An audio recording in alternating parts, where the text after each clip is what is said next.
السلام عليكم يا جماعه. ده رامز حسام مواليد 2006، يعني ممكن نقول عنده 17 سنه. رامز حسام كان بيلعب ملاكمه وتوفى من كام يوم في بطوله الجمهوريه للهوايه بعد ما اخد ضربه قاضيه في الماتش، والضربه القاضيه دي ادت ان هو يخسر الماتش ويفقد وعيه وينتقل للمستشفى. وبعد ما انتقل للمستشفى للاسف طلع عنده نزيف داخلي وادى لوفاته، ربنا يرحمه ويدخله فسيح جناته. بس في الحقيقه انا مش جاي اتكلم على رامز بس النهارده، ربنا يرحمه وكل حاجه. انا جاي اتكلم عن حاجه معينه او سؤال معين ولازم يتسال بدون اي خوف. ليه لعبه زي لعبه الملاكمه بتتلعب لحد دلوقتي من ناس مدنيه عادي جدا، مع ان لعبه زي دي معرضه ناس كتير قوي انهم يموتوا او يتصابوا حتى بعد اعتزالهم من اللعبه؟ ودليل على ذلك قصه الملاكم ريتشارد كولين اللي تعرض للشلل بسبب ضربه من شخص خلف دماغه في ماتش من 4 سنين، ودي سببت له شلل كامل في جسمه، وكان حديث السوشيال ميديا والصحف وقتها. والفيديو ده وحش كيف يعني؟ هاي اسود.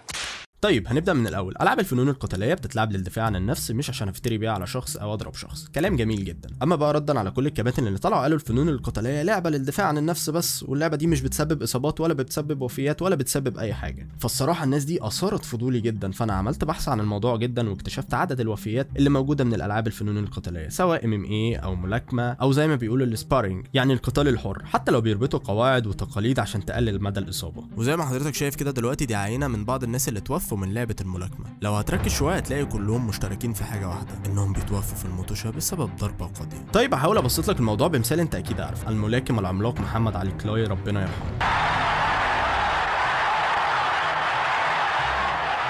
محمد علي كلاي توفى بسبب مرض الشلل الرعاش. وقتها اهله طلعوا قالوا ان هو مات بسبب مرض الشلل الرعاش، والمرض ده مرض وراثي وملوش اي علاقه بالملاكمه ولا اي حاجه ولا ليه علاقه اصلا بالفنون القتاليه. اقول لك صح فعلا الكلام ده ممكن يكون صحيح بجد، بس تعالى كده نتخيل الموضوع شويه. الراجل ده لعب 61 مباراه رسميه، كسب منهم 56 مباراه وخسر منهم 5 مباريات. تفتكر اخد كام لكمه في وشه في ال 61 المباراه الرسميه بس، غير طبعا التدريب، غير طبعا المباريات الغير رسميه؟ تفتكر مش هيحصل حاجه عامه لدماغه طالما بياخد كميه اللكمات دي؟ ده انت معلش يعني، ده انت لو واحد خبطك في دماغك تقول له انا مصدع جدا، بس ما فكرتش انت ممكن يحصل له مثلا السي تي اي؟ طبعا انت ما تعرفش ما هي السي تي اي او ما هو السي تي اي. اقول لك ده كرونيك تروماتيك، جمله ثالثه كده انا ما عنديش فكره عنها الصراحه او بتتنطق ازاي.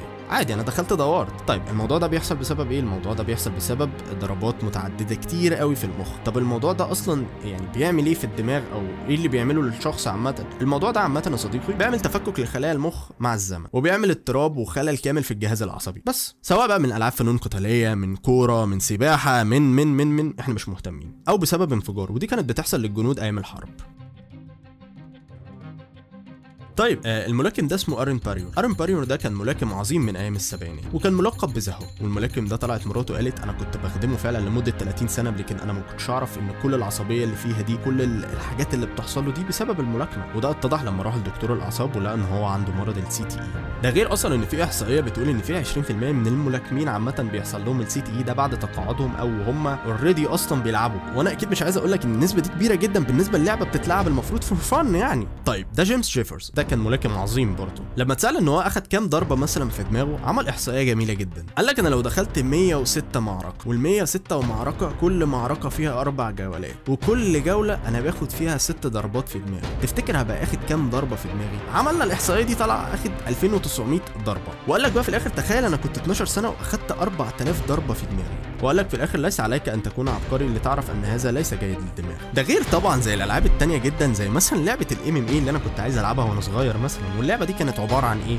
عشان تكسب لازم تعمل اصابه للي قدامك او جرح للي قدامك عميق جدا، او هو يعلن استسلامه، او الحكم يشوف ان هو مش قادر يكمل فيعلن ان انت اللي كسبت عشان هو خلاص انطفى. من فتره كده كنت بتفرج على فيلم عمهم لمحمد امام، فيلم فاني بقى وضحك وهزار بقى وكده، وكان هو بيتكلم على شخص ملاكم عامه يعني، وما كانش معاه فلوس خالص في الاول، فراح هنا عامه بيتخانق مع واحد او بيلعب مع واحد عامه لعبه الملاكمه ومراهنات يعني وكل الكلام ده. ففكرت في الموضوع دلوقتي، هو بجد الموضوع ده بنسبه كبيره قوي ممكن يكون في مصر، اصل احنا بنقلد الغرب في كل حاجه، فاظن ان احنا هنقلدهم في حاجه زي كده كمان يعني. انت متخيل ان ممكن في ناس بتعمل كده فعلا في الحقيقه لمجرد مثلا ان هم ياخدوا 1000 جنيه ولا 1500 جنيه يرمي في نفسه في التهلكه، ممكن يموت عادي في ماتش ولا اي حاجه هتحصل عادي. واكيد انت طبعا السؤال اللي انت بتساله، طب اللعبه دي ليها فوائد برضه، انت ليه بتقول الاضرار بس؟ اقول لك فعلا ليها فوائد، بس انت الفوائد دي ممكن تاخدها من اي لعبه ثانيه عامه بعيد ان انت تعرض نفسك للتهلكه.